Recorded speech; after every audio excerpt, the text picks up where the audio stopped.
Number 4. This happened during a Boy Scout campout when I was 15.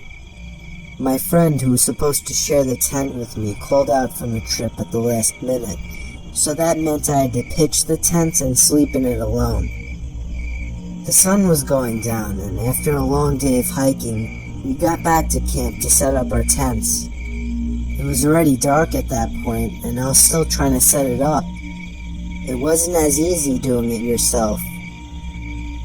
Someone came over and finally helped me, and then we ate dinner.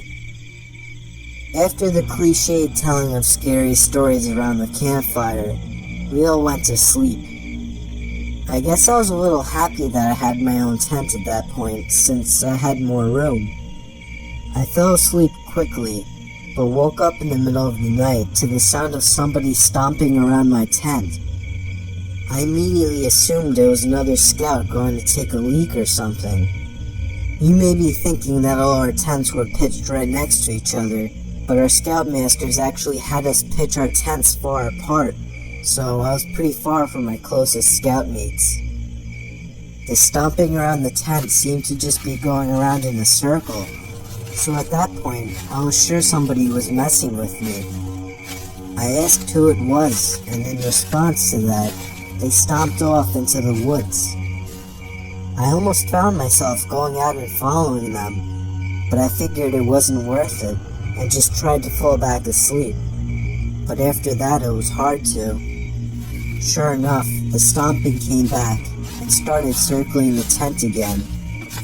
I was pissed off now, so I got up and unzipped the door to the tent.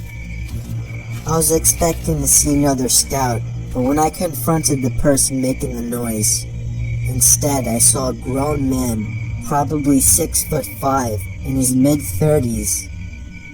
My heart was racing and I couldn't even gather up the courage to scream. The man gave me a creepy smile, and then brought his finger to his lips, signaling for me to be quiet. I did a quick 180 and sprinted to my scoutmaster's tent, screaming like a baby. He ran out before I even reached the tent, and I told him about the man I saw. He and the other scoutmaster ran over to my tent with one of the hunting rifles, but they didn't find the man. They did, however, pick up on the tracks the man left walking around the tent. We were all told to bring our tents closer together, like literally right on top of each other. The trip was cut short the next day and we all went home. I have never gone camping since, and I never will again. Number 3. So me and a couple of my buddies went camping last summer alongside the Willamette River. We actually had a decent hike into the deep end of woods. We did some night fishing, listening to music, and basically drank to the point where everything was funny later in the night. I would guess we finally called it a night somewhere past 2 a.m. I shared a tent with one of my buds, while the other two shared another tent. We heard them laughing about something. At first we laughed at the sound of their laughing, but it soon got annoying and we yelled for them to shut up. One of them responded, "It isn't us." I sat up, startled at the response. I came to realize that it was the sound of only one person laughing, and it didn't sound like either one of my friends. Even in my drunk state, I realized how odd it was for somebody to be out this far in the woods so late at night. The laughing gradually got closer and louder to our campout. My friend shot up and looked at me with a worried look on his face. I heard my other friends scream over to us that they were getting freaked out. As the laughing got even closer, I could make it out very clearly to be the laugh of a male, probably in his 30s or 40s. He sounded like he was as drunk as us, messing around with friends, but we only heard his laugh, nobody else. There was something indescribably creepy about his laugh, too, as if it was missing something to it. You had to be there to understand what I mean. The laughing was now just at the edge of our campsite.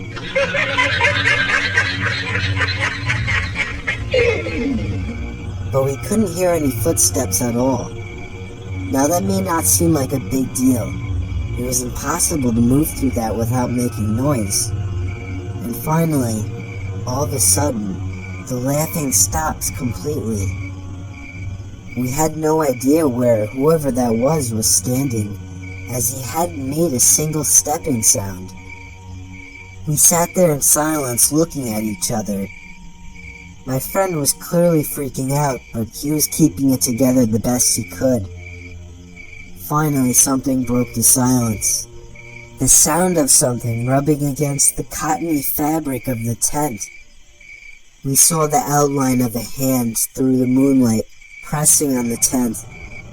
We both screamed at the top of our lungs before getting out of the tent. We ran as fast as we could through the woods, our other friends following us.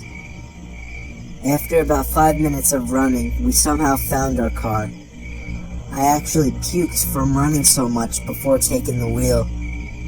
I don't condone drinking and driving, but I still believe we were just in this situation. By far the most horrific experience of my life. No idea who or what the hell that was, or what they wanted. Number 2. After college, I went backpacking in the Canadian wilderness for a few weeks by myself. To put this in perspective, I was in the middle of nowhere. The nearest town was a 3-hour bus ride away, and I only saw one other person, who was from a distance. He was in a canoe, during the entire 7 days. I brought a few disposable cameras with me, as this was before digital cameras were too widespread. I took a lot of pictures. When I got home, I had them developed and took a look at them. The pictures were standard nature shots, until I got about halfway through my first camera. There were 2 pictures of me asleep in my tent in my sleeping bag. I literally freaked out when I saw it, and I had a complete breakdown.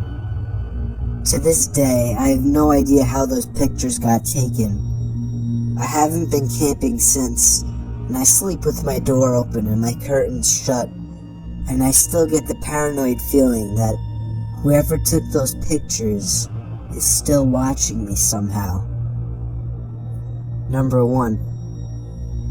My boyfriend and I decided to go out to the gorge for some quality time camping.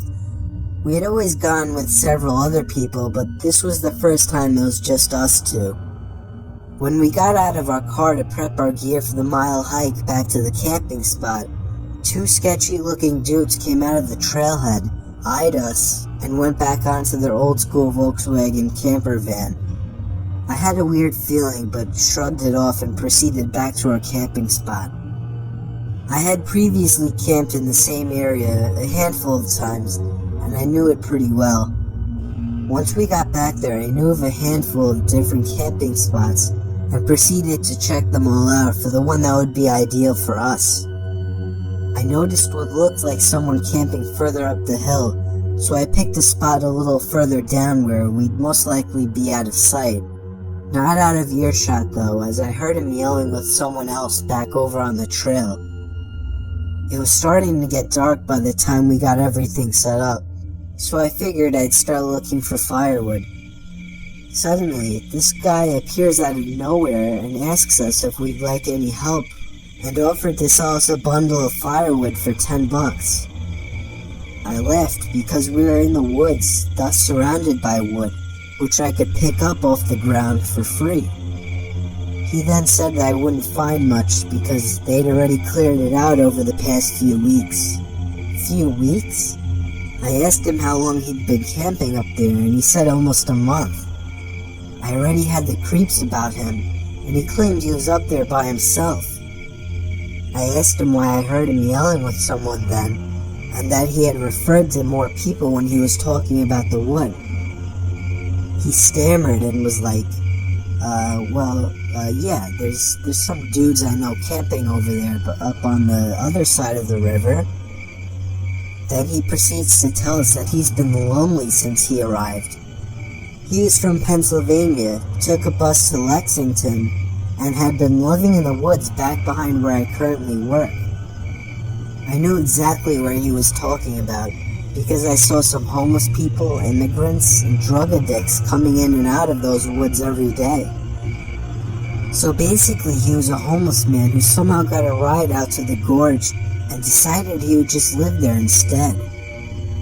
He had been living on snakes, bugs, and selling firewood for money. But he said we were the first people he'd seen in a few weeks. His stories were all over the place, and I knew he was lying about a lot of what he told us. He wasn't alone, even if he claimed to be. He even took us to his camp where there were tons of stuff for several guys, not just one. He said he liked camping up top where he could see everything, and everyone. Then showed up our campsite. He had a straight shot view. By now it was dark and he helped us get a fire going. I was trying to politely get him on his way back up the hill so I could have a minute to process all of this. When he left, I started whispering to my boyfriend that there was no way in hell I could sleep with that lying, sketchy, homeless creep right up the hill.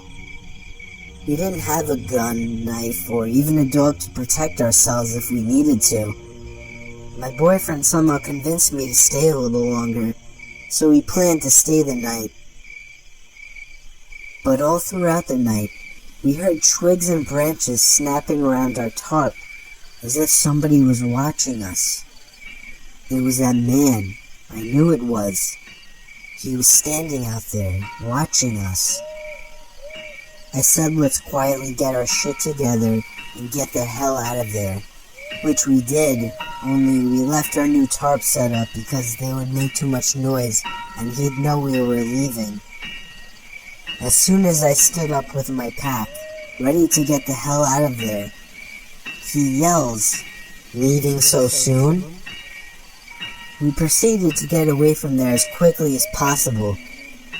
The most disturbing thing, as we were getting away from there, the man yelled for us to come back. That only made us go even faster. In my mind, we were either getting robbed, raped, killed, or something, because he was not alone.